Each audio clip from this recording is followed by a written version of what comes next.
Assalomu alaykum. Va alaykum Allohim aytadi, tong otganda va kech kirganda bitta duoni aytish kerak. Har qanday g'am ham ketadi, har qanday muammo ham ketadi. Bu duoni aytaman. Bismillahirrohmanirrohim. Allohumma inni auzubika minal hammi val hazan, auzubika minal ajzi va kasal, auzubika minal g'albatidin qahrijal.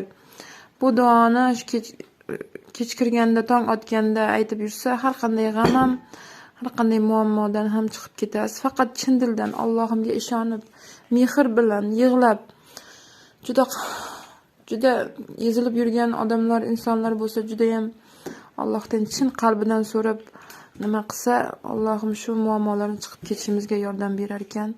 Men ham ko'p narsa boshimdan o'tkazyapman.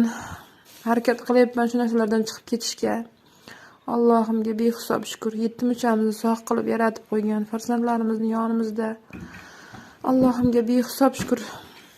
Shularni o'ziga shukr qilib yashasak va shu duolarni aytib yursak, hamma g'am ham, hamma muammolar ketadi inshaalloh.